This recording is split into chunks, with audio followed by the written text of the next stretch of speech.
Hi guys, இந்த வீடியோவில் என்ன பார்க்க போகிறோம்னா எப்படி வந்து ஒரு லாங்குவேஜ் செலக்ட் பண்ணுறாங்க. ஸோ நான் டிஎன்பிஎஸ்சி தான் படிச்சுட்டு இருக்கேன் அப்படின்னா அதில் இங்கிலீஷ் இருக்குது, தமிழ் இருக்குது. ஸோ நான் எப்படி இந்த லாங்குவேஜ் சூஸ் பண்ணுறது, ஸோ அதை பற்றி நம்ம பார்க்க போகிறோம். நான் வந்து ஃபஸ்ட்டு இந்த எக்ஸாமுக்கு படிக்க ஆரம்பிக்கும் போது நான் வந்து தமிழ் தான் சூஸ் பண்ணேன். இவன் நான் கம்ப்ளீட்டட் வந்து இன்ஜினியரிங் கம்ப்ளீட் பண்ணியிருக்கேன். அதனால் இங்கிலீஷில் ஹேண்டில் பண்ண முடியும் அப்படின்னா கூட நம்ம ஸ்கூல் டைம்லேருந்து தமிழில் தானே படிச்சிருக்கோம். ஸோ அதில் வந்து பெட்டராக இருக்கும், நம்ம படிக்கிறது அதை வந்து கன்வே பண்ணுறது வந்து பெட்டராக இருக்கும் அப்படின்னு சொல்லிட்டு நான் தமிழ் தான் சூஸ் பண்ணேன். அது எனக்கு ஹெல்ப்ஃபுல்லாக இருந்துச்சா அப்படின்னா என்ன கேட்டால் நான் இல்லைன்னு தான் சொல்லுவேன். ஏன் அப்படின்னா இந்த எக்ஸாம் பொறுத்த வரைக்கும் இப்போ நீங்கள் ஒரு objective type examination GS general studies எடுத்துட்டிங்கன்னா உங்களோட main source for question taking அப்படின்னு எடுத்திங்கன்னா இங்கிலீஷ் மீடியம் புக்ஸாக தான் இருக்குது. அதனால தான் அவங்க கொஷின் பேப்பரில் ஏதாவது தப்பு நடந்தாலும் அது ஆங்கிலத்தில் இருந்தாலும் தான் அங்கே எடுத்துப்போம், தமிழில் இருந்தால் எடுத்துக்க மாட்டாங்க சொல்கிறதுக்கு காரணம் கூட அதுதான். அவங்க கொஷின்ஸ் எடுக்கிறது வந்து இங்கிலீஷில் இருந்தால் எடுக்கிறாங்க.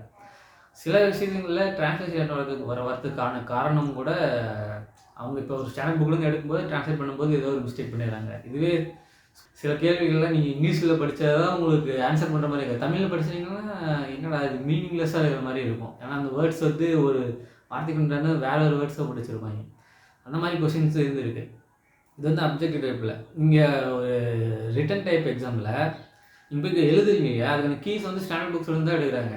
இப்போ அவங்க அதை வந்து தமிழில் ட்ரான்ஸ்லேட் பண்ணுறாங்க. அதை அவங்க எப்படி ட்ரான்ஸ்லேட் பண்ணியிருப்பாங்க தெரியாது. நம்ம ஒரு புக்கில் தமிழ் படிச்சிருப்போம். நீங்கள் ஒரு வெங்கடேசன் புக் படிக்கிறீங்கன்னு வச்சுக்கோங்களேன். அதில் வந்து இந்த பாலிட்டி இருக்கும், அட்மினிஸ்ட்ரேஷன் இருக்கும், ஹிஸ்ட்ரி இருக்கும். நீங்கள் படிக்கிறீங்கன்னு வச்சுப்போம். அது நான் அதான் படித்தேன் ஃபஸ்ட்டு. இப்போ நம்ம படிச்சுட்டு அதில் இருக்கிற மாதிரி வேர்ட்ஸில் கொண்டு போய் எழுதுறேன்னு வச்சுங்க, அங்கே என்ன வேர்ட்ஸ் கொடுத்துருப்பாங்க அப்படின்னு நமக்கு தெரியாது. அது எப்படி மேட்ச் ஆகுன்னு தெரியாது. நம்ம கான்செப்டாக ரைட்டாக தான் எழுதியிருப்போம். பட் திருத்தவங்க எல்லாரும் கான்செப்டாக அந்த பையன் படிச்சுட்டு 10 பையன் படிச்சுட்டு ஒன்று கரெக்டாக எழுதிருக்கான் அப்படின்லாம் மார்க் போட மாட்டாங்க. பார்ப்பாங்க கீ இருக்கா அவ்வளோதான், அப்படி தான் திருத்துவாங்க. நீங்களே ஒரு எவால்வேட்டராக போனாலுமே கூட அவங்க ஒரு கீ கொடுக்குறாங்க அப்படின்னா ஸோ அதை பார்க்குறீங்க வந்துடுறீங்க, அப்படி தான் போடுவீங்க. மேக்ஸிமம் அப்படி போடுவாங்க. யாராவது ஒரு சிலர் வந்து பார்த்துட்டு கான்செப்டாக கரெக்டாக தான் எழுதிருக்கான் அப்படின்னு போடுவோம். சிலரில் கீ இல்லைன்னா கான்செப்டே கண்டுக்க மாட்டாங்க, தாட்டில் 0 போட்டு போயிடுவாங்க. இப்போ நீங்கள் இங்கிலீஷ் மீடியத்தில் படிக்கிறீங்கன்னு வச்சுக்கோங்களேன், நீங்கள் அதே புக்ஸ் தான் படிக்கிறீங்க. அண்டு இங்கிலீஷ் மீடியத்தில் எழுதுறதுலேயே ஒரு ஒரு ஒரு எளிமைத்தன்மை இருக்குது. நீங்கள் தமிழ் எழுதுறத விட அவங்களுக்கு கொஞ்சம் அட்வான்டேஜ் இருக்குது. என்ன அப்படின்னா, நீங்கள் தமிழ் படிக்கிறீங்கன்னு வச்சுக்கோங்க, நம்ம எல்லாருமே தமிழர்கள், தமிழில் படிக்கிறோம். நம்ம என்ன பண்ணுவோம், இது ஒரு பாயிண்ட் நமக்கு இருக்குதுன்னா நம்ம அதை டீட்டெயில்டாக எழுதிடுவோம். ஆனால் இங்கிலீஷில் எழுதுனீங்களேன், இங்கிலீஷில் அவங்க டீட்டெயிலாக எழுத தேவையில்லை. ஏன்னா யாரும் இங்கே வந்து இங்கிலீஷில் வந்து பெரிய இவங்க கிடையாது. அதனால என்ன பண்ணுவாங்க, நம்மளே இங்கிலீஷில் படிக்கிற என்ன பண்ணுவோம், கீவேர்டு இஸ் தட் வாட் போட்டு அந்த கீவேர்டை முடிச்சிடுங்களா. இப்போ அவங்க திருத்துறவங்க கீவேர்டை பார்த்து திருத்துறாங்க. ஸோ அப்போ அவங்க என்ன பண்ணுறாங்க, இந்த கீவேர்டு இருக்குது மார்க் போட்டு போயிடறாங்க. நம்ம என்ன பண்ணுறோம், டீட்டெயிலாக எழுதுறோமா, கீவேர்ட்ஸ் இருந்தால் மார்க்கு. கான்செப்ட்டு படிப்பாங்களா, அது ஒவ்வொரு எவால்வேட்டரை பொறுத்து மாறுபடும். அது ஒன்று இருக்குதா, டைம் எடுக்கும் நமக்கு. ஏன்னா நம்ம தமிழில் எழுதும்போது நார்மலாக எழுதும்போது டைம் எடுக்கும்.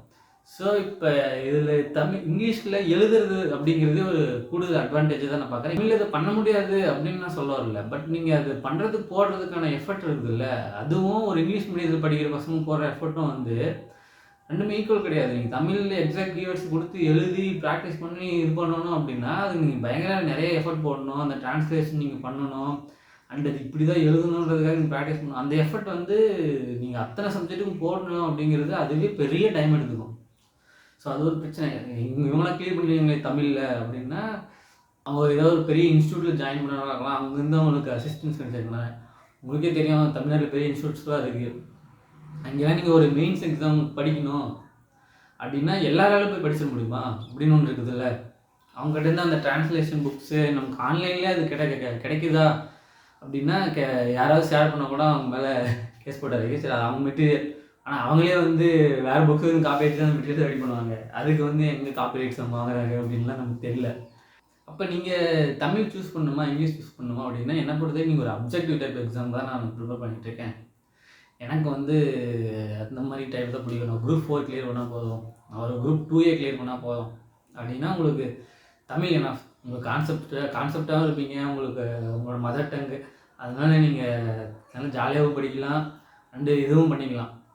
இல்லை நான் வந்து ரிட்டன் டைப் எக்ஸாம் போக போகிறேன், நான் ஒரு குரூப் 1 மெயின்ஸ் பண்ணி கிளியர் பண்ணணும், நான் குரூப் 2 ஜாப் தான் போவேன், குரூப் 1 ஜாப் தான் போவேன் அப்படின்னா நீங்கள் இங்கிலீஷை சூஸ் பண்ணுறதுங்கிறது வைஸ் டிசிஷன் என்னை பொறுத்த வரைக்கும். நெக்ஸ்ட் வீடியோ வந்து 2026ல் நான் என்ன பிளான் வச்சுருக்கேன், என்ன ஸ்டடி பிளான் இப்படி தான் படிக்க போகிறேன் அப்படிங்கிறது தான். ஸோ அதை போஸ்ட் பண்ணுறேன்.